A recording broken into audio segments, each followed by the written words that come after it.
Assalamualaikum warahmatullahi wabarakatuh. Perkenalkan, nama saya Cit Andini. Saya Rizky Aulia. Kami dari Prodi Akuntansi semester 3. Di sini kami akan menjelaskan tentang konsep dan klasifikasi biaya. Sebelum kita memasuki akuntansi biaya, kita harus tahu terlebih dahulu perbedaan akuntansi keuangan dan akuntansi manajemen. Karena akuntansi biaya ini merupakan komponen dari akuntansi manajemen, jadi bisa dikatakan akuntansi biaya ini untuk keperluan internal dalam perusahaan. Nah, maka dari itulah di sini kita harus membedakan apa itu akuntansi keuangan, apa itu akuntansi manajemen. Poin pertama adalah pengguna laporan. Itu adalah pihak luar perusahaan, sedangkan kalau akuntansi manajemen, kembali lagi dia untuk keperluan pihak internal. Jadi, maka daripada itulah akuntansi manajemen atau akuntansi biaya itu memiliki bentuk yang berbeda-beda. Apakah dalam laporannya, apakah dalam prosedurnya, jadi untuk keperluan manajemen itu sendiri. Sedangkan akuntansi keuangan harus sesuai dengan standarnya. Kalau di Indonesia sendiri ada standar akuntansi keuangan. Jadi memang benar-benar ada standarnya. Sedangkan kalau informasi manajemen tadi karena untuk keperluan manajemen. Lebih sesuai kehendak manajemen, bentuknya seperti apa, bagaimana cara menghitungnya, dan lain sebagainya. Lalu, jenis dan frekuensi kalau akuntansi keuangan secara berkala pada umumnya tahunan karena telah ditetapkan di standar akuntansi keuangan. Sedangkan akuntansi manajemen adalah laporan internal, jadi jika dibutuhkan barulah dibuat, tetapi biasanya perusahaan juga memberikan aturan. Misalkan setiap 1 bulan atau 3 bulan satu kali, tetapi pada intinya tergantung pada kebijakan perusahaan itu sendiri. Karena memang ada aturan yang mengharuskan perusahaan membuat laporan internal. Nah, pada intinya, laporan dalam akuntansi manajemen ini dapat membantu manajemen dalam mengambil keputusan, misalkan, apakah perusahaan mau membuka cabang baru, apakah perusahaan mau membuat produk baru, apakah perusahaan ingin menginvestasikan uangnya terhadap suatu pengembangan tertentu atau produk yang belum sama sekali perusahaan gunakan, dan lain sebagainya. Jadi, intinya ini untuk membantu perusahaan untuk mengambil keputusan. Maka dari itulah di sini juga secara pelaporan standar intern perusahaan jadi terserah perusahaan mau bentuk apa sehingga tidak perlu diaudit oleh akuntan publik. Karena tentunya setiap perusahaan memiliki standar yang berbeda-beda. Nah, di sini juga ada ilmu yang digunakan. Ada ilmu ekonomi dan ada ilmu psikologi sosial. Karena akuntansi manajemen ini bukan semata-mata hanya untuk menghitung uang saja, tetapi mempertimbangkan hasil perhitungan tadi dengan apa yang kita lakukan di masa yang akan datang dalam hal yang mengambil keputusan. Sebagai contoh, kita mau membuka cabang baru, tentunya ada kita pertimbangkan. Bukan hanya melihat angka saja, tetapi ada pertimbangan-pertimbangan lain yang harus kita lihat. Nah, itulah perbedaan akuntansi keuangan dan akuntansi manajemen. Nanti bisa dibaca sendiri. Sebelumnya, kenapa sih materi akuntansi biaya itu harus ada? Kenapa tidak disatukan saja dengan materi akuntansi yang lainnya? Nah, di suatu perusahaan ini tentunya setiap aktivitasnya itu banyak dan sangat kompleks. Jadi, apabila disatukan saja akuntansi keuangan, maka tentu ini akan sulit bagi manajemen dalam hal pengambilan keputusan. Untuk itu, maka akuntansi dipecah kembali menjadi akuntansi biaya. Nah, di akuntansi biaya ini maka akan membahas bagaimana atau apa biaya-biaya yang terjadi dari proses awal produk itu jadi dan siap untuk dipasarkan. Nah, di berbagai rangkaian ini tentunya ada biaya-biaya yang terjadi ini harus diidentifikasi. Kita akan membahas penggolongan biaya apa saja yang ada di perusahaan itu dan bagaimana konsepnya. Baik, kita akan mulai pengertian dari akuntansi biaya itu sendiri. Pengertiannya kurang lebih sama pengertian akuntansi yang sudah kita pelajari, tetap ada proses pencatatan, penggolongan, pengikhtisaran biaya, dan pelaporan. Namun, objeknya adalah dalam biaya yang terjadi dan ini bermanfaat untuk keputusan manajerial. Lalu apa sih yang membandingkan akuntansi biaya ini dan akuntansi keuangan? Kalau di akuntansi keuangan itu menghasilkan laporan-laporan keuangan yang seperti neraca, laba rugi, laporan arus kas, dan perubahan ekuitas. Nah, kalau di akuntansi biaya diibaratkan pada biaya yang mungkin terjadi pada aktivitas di perusahaan. Oke, kita akan masuk ke konsep dari biaya.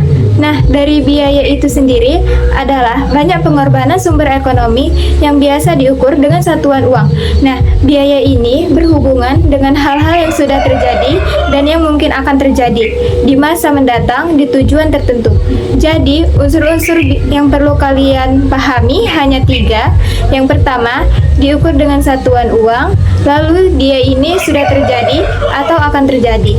Lalu, yang terakhir itu ada tujuan untuk tujuan tertentu. Siklus akuntansi biaya ada penentuan harga pokok bahan baku yang dibeli, biaya tenaga kerja langsung, penentuan harga pokok bahan baku yang digunakan, biaya overhead pabrik, pengumpulan biaya produksi. Nah, rumus untuk menentukan atau menghitung harga pokok penjualan adalah harga pokok penjualan sama dengan persediaan awal ditambah pembelian bersih dikurang persediaan akhir. Nah, ini yang sering membuat mahasiswa itu bingung ya.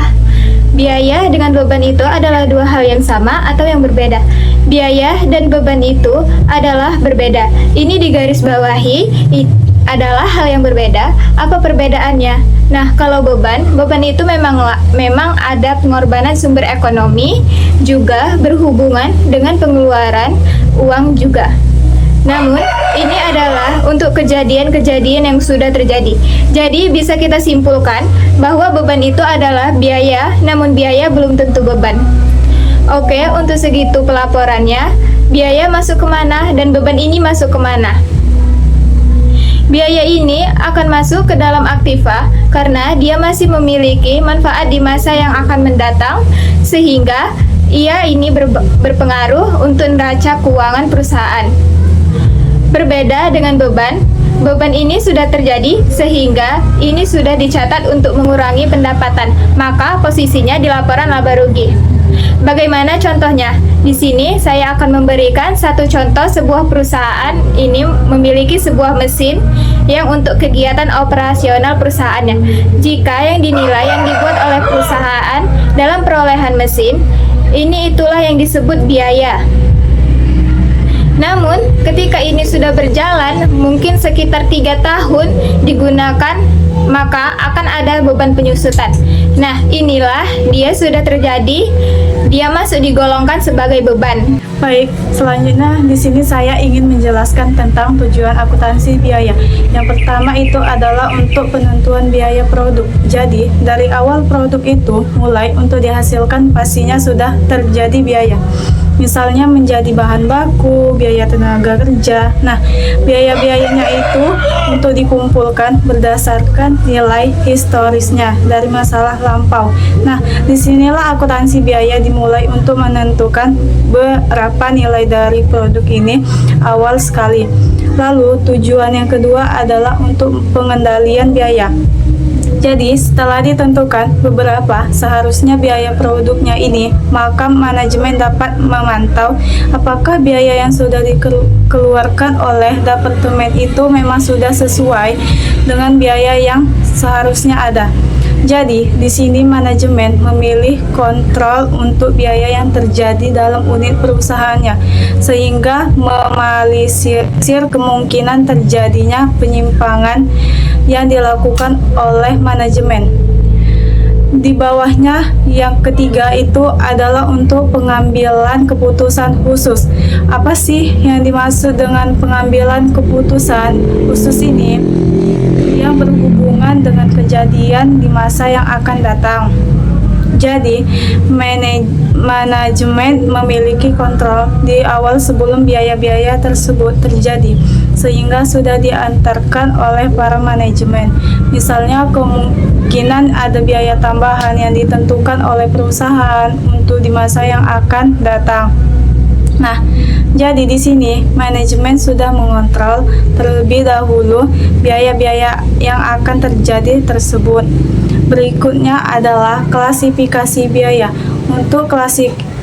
Untuk klasifikasi biaya itu ada banyak macamnya. Yang pertama adalah berdasarkan hubungan biaya dengan produk dan biaya langsung dan biaya tidak langsung, di mana biaya langsung ini adalah biaya yang dapat kita telurusi, contohnya dalam biaya bahan baku dan juga upah buruh bagian produksi. Karena kita bisa tahu, misalnya kita akan membuat meja, kita akan tahu berapa kayu yang digunakan untuk membuat meja dan juga berapa upah yang harus kita berikan kepada orang yang bisa membuat meja. Jadi, misalnya untuk membuat meja, kita butuh 5 batang kayu dan juga untuk upahnya kita kasih 100.000 per meja. Nah, berarti itulah biaya langsung bisa kita telurusi dengan barangnya. Yang kedua, biaya tidak langsung. Kalau biaya tidak langsung, biaya yang tidak bisa ditelurusi sebagai contoh adalah sewa mesin pabrik. Kita sewa untuk membuat meja. Tentunya mesin itu tidak hanya membuat satu, menjadi bisa membuat puluhan meja besoknya, bisa membuat puluhan meja lagi, dan seterusnya. Kita tidak tahu berapa sewa mesin ini untuk membuat satu meja, karena mesin ini bergerak untuk membuat banyak meja. Maka dari itulah untuk satu meja kita tidak tahu berapa sewanya karena membuatnya secara bersamaan. Maka dari itulah tidak dapat ditelusuri. Berikutnya adalah berdasarkan hubungan biaya dengan volume kegiatan. Ada biaya variabel, biaya tetap, dan biaya campuran. Nah, sebagai contoh, kalau biaya tetap itu biasanya selalu tidak ada perubahan. Contohnya adalah gedung perusahaan menyewa gedung untuk produksi 1 tahun 80 juta. Tahun kedua bayarnya 80 juta, tahun ketiga bayarnya 80 juta. Sebanyak apapun produksinya, bayar gedung tetap 80 juta per tahun. Ataupun perusahaan tidak memproduksi apapun, tetap harus membayar gedung 80 juta. Jadi itulah biaya tetap, adanya atau tidak adanya produksi tetap membayar. Yang kedua, biaya variabel, di mana semakin banyak produksi, berarti yang kita produksi, biaya akan semakin banyak keluar. Contohnya adalah semakin banyak dia memproduksi barang, maka semakin banyak upah dan kita bayarkan karena dia sudah bekerja. Yang terakhir, ada biaya campuran. Di mana biaya campuran ini ada unsur tetapnya, ada unsur variabel, contohnya biaya listrik. Di mana biaya listrik, kalaupun kita tidak menggunakan, masih tetap harus membayar abonemen listriknya. Sedangkan kalau kita gunakan, tentunya kita akan membayar listrik lebih mahal. Berikutnya adalah berdasarkan elemen biaya produksi, yaitu ada pertama biaya bahan baku, ada tenaga kerja langsung, yang ketiga biaya overhead pabrik. Dalam kita memproduksi suatu barang, kita butuh bahan yang namanya bahan, ada dua jenis. Ada yang namanya bahan baku, ada yang namanya bahan penolong. Sebagai contoh, kita membuat meja, kita butuh kayu. Kayu adalah bahan baku, tetapi apakah hanya membutuhkan kayu saja? Tentunya tidak. Kita membutuhkan paku.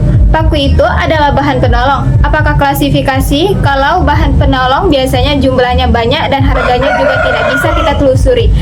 Sebagai contoh, kita tidak pernah membeli paku tidak hanya satuan, tetapi bisa 1 kilo ataupun 2 kilo dan lain sebagainya. 1 kilo paku itu bisa ratusan paku isinya. Maka daripada itu kita tidak mungkin menghitung dalam 1 kilo itu ada berapa paku. Maka dari itulah adalah bahan penolong. Jadi bahan penolong itu kuantitasnya, bahannya banyak dan harganya tidak bisa kita telusuri. Namun bahan baku ada komponennya tersendiri, sedangkan biaya penolong itu masuk ke dalam biaya overhead pabrik. Nah, selanjutnya ada biaya tenaga kerja langsung, ada biaya kerja tidak langsung.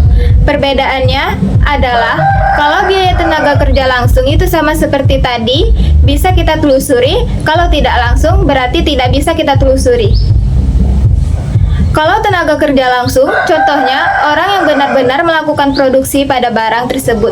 Contohnya membuat meja berarti orang yang benar-benar mengelola kayu meja. Itulah yang disebut dengan tenaga kerja langsung. Kalau tidak langsung itu contohnya adalah satpam, mandor, supervisor, ada juga manajer dan lain sebagainya. Nah, itu termasuk tenaga kerja tidak langsung. Kalau tenaga kerja tidak langsung itu masuknya ke biaya overhead pabrik. Nah, sekarang yang terakhir itu masuk biaya overhead pabrik. Biaya overhead pabrik tadi sudah disebutkan. Yang pertama adalah biaya yang bahan pembantu, yang kedua adalah biaya tenaga kerja tidak langsung, yang ketiga adalah BPOP lainnya atau biaya overhead lainnya. Berdasarkan fungsi pokok perusahaan, biaya produksi, ada biaya pemasaran, biaya administrasi dan umum, dan yang terakhir berdasarkan hubungan biaya dengan proses pokok manajerial. Itu ada biaya standar, biaya aktual, biaya terkendali, biaya tidak terkendali, biaya komitan, dan biaya diskresioner. Berikutnya adalah istilah biaya utama, biaya konferensi, di mana biaya bahan utama sama dengan biaya bahan baku ditambah biaya tenaga kerja langsung.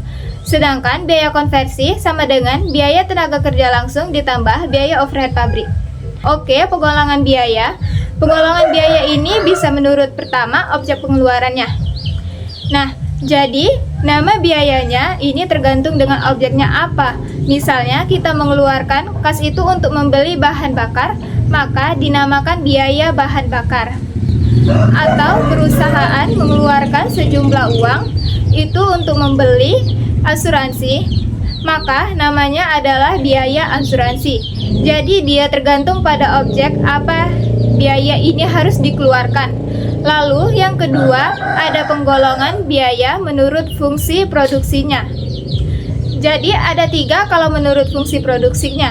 Ada biaya produksi, ada biaya pemasaran, dan ada biaya administrasi. Jadi, produksi ini adalah biaya-biaya yang dikeluarkan dalam hal mengelola dari bahan baku menjadi bahan yang sudah siap untuk dipasarkan. Contohnya apa saja? Misalnya depresiasi mesin, biaya bahan baku, dan biaya lain-lainnya yang terkait dengan proses produksi tersebut. Nah, kalau dikaitkan dengan penggolongan biaya menurut objek pengeluaran, maka ada 3. Biaya bahan baku, biaya tenaga kerja langsung, dan biaya overhead pabrik. Lalu, yang kedua tadi ada biaya pemasaran. Biaya pemasaran ini adalah biaya-biaya yang dikeluarkan untuk pemasaran suatu produk. Misalnya, biaya iklan, biaya promosi, biaya jasa akuntan dari gudang perusahaan menuju ke perusahaan yang membeli. Misalnya ini termasuk biaya pemasaran. Lalu ada biaya administrasi akuntansi. Biaya administrasi adalah biaya-biaya untuk mengkoordinasi proses produksi dan proses pemasaran. Misalnya biaya gaji karyawan, keuangan karyawan personalia, dan biaya fotokopi termasuk ke dalam administrasi. Lalu penggolongan berdasarkan dengan hubungan biaya sesuatu yang dibiayai itu ada 2.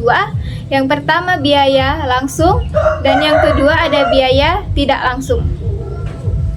Biaya langsung ini adalah biaya yang terjadi karena proses penghasilan suatu produk, contohnya bahan baku dan biaya tenaga kerja langsung. Jadi ini langsung benar-benar berhubungan dengan proses penghasilan produk. Nah, apakah di sini sudah ada biaya pemasaran? Tentunya belum, karena dia ini masih dalam proses produk jadi. Untuk biaya di awal itu, biaya pemasaran termasuk di biaya langsung. Lalu, yang kedua ada biaya tidak langsung.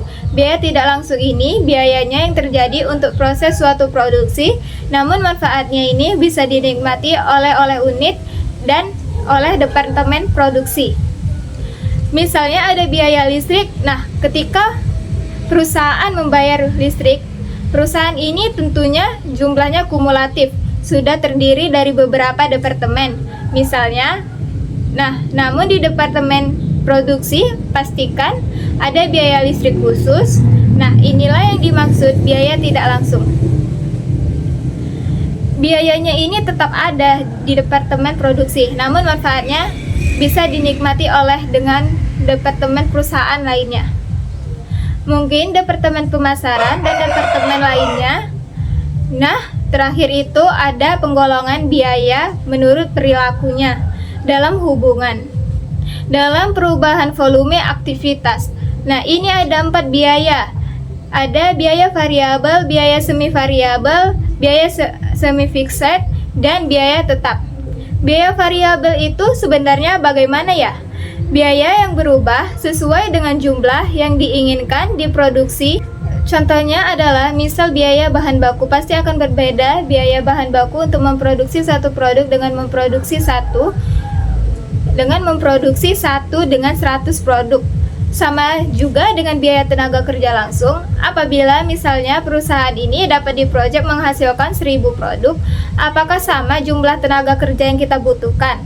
Tentunya tidak. Dengan normalnya perusahaan hanya menghasilkan 10 produk dalam sehari, itu berbeda. Ini ada perubahan biaya dibutuhkan karena adanya perubahan volume aktivitas. Perubahan itulah yang dimaksud dengan biaya variabel. Lalu yang kedua ada semi variabel. Biaya semi variabel itu ya bagaimana yang tetap ada berubah namun tidak sebanding dengan volume kegiatannya. Misalnya adalah biaya salesman. Bagaimana sih gaji salesman yang kita ketahui itu? Ada gaji pokoknya tetap ada. Namun ketika si salesman ini memengaruhi target perusahaan, maka dia akan mendapatkan komisi sejumlah persentase tersebut dari penjualannya.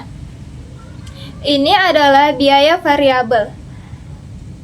Lalu yang ketiga, biaya semi fixed, yaitu semi fixed ini adalah biaya yang tetap pada kegiatan tertentu, namun ia dapat berubah-ubah. Namun perubahannya ini adalah konstan pada volume kegiatan tertentu. Misalnya adalah biaya penelitiannya. Nah, biaya penelitian ini pastinya sudah ada standar perusahaan untuk menghasilkan suatu produk. Nah, tapi ketika ada orderan yang dalam jumlah tertentu pastinya akan melakukan penelitian kembali. Nah, namun nilai dari penelitian ini sudah dianggarkan oleh perusahaan. Inilah yang dimaksud dengan biaya semi fixed. Lalu ada biaya tetap. Biaya tetap ini adalah biaya yang terjadi walaupun volume aktivitasnya itu berubah-ubah. Jadi, di sini apapun terjadi ini harus ditetapkan. Misalnya biaya gaji direktur maupun perusahaan menjual seberapa banyak gaji dari direktur itu sudah ditentukan, sudah ada standarnya. Nah, inilah yang dimaksud dengan biaya fix atau biaya tetap. Selanjutnya yang akan kita bahas adalah perlakuan bahan baku sebagai biaya, cost, rugi, dan persediaan. Jika pada saat dibeli 4 barang kayu, ini sebagai contoh persediaan bahan, maka kita akan anggap sebagai persediaan. Maka dari itulah kalau kita menjurnalkan persediaan pada kas itu, contohnya karena kita mencatatnya sebagai persediaan pada saat menjual persediaan itu akan hilang, maka persediaan itu akan berubah, akan menjadi harga pokok penjualan. Disitulah kita kenal ada jurnal harga pokok penjualan pada persediaan. Karena persediaannya hilang dan muncul harga pokok penjualan. Tetapi jika kayu tersebut digunakan untuk membuat meja, maka dia akan berubah menjadi biaya bahan baku. Tentang biaya bahan baku pada saat kita mempelajari biaya proses dan juga biaya pesanan. Lalu ada poin berikutnya, jika ada yang rusak maka kita disebut ada kerugian, dan kalau ada yang belum digunakan atau masih disimpan maka masih dianggap persediaan. Maka dari itulah ini menyambung dengan poin pertama, di mana pada saat kita beli itu jadi persediaan, pada saat kita jual itu menjadi harga pokok penjualan. Tetapi ketika belum terjual posisinya masih menjadi persediaan. Ini adalah contoh laporan produksi, metode periodik, dan laporan laba ruginya. Sekian presentasi dari kami, lebih dan kurang kami mohon maaf. Kami akhiri dengan kata wassalamualaikum warahmatullahi wabarakatuh.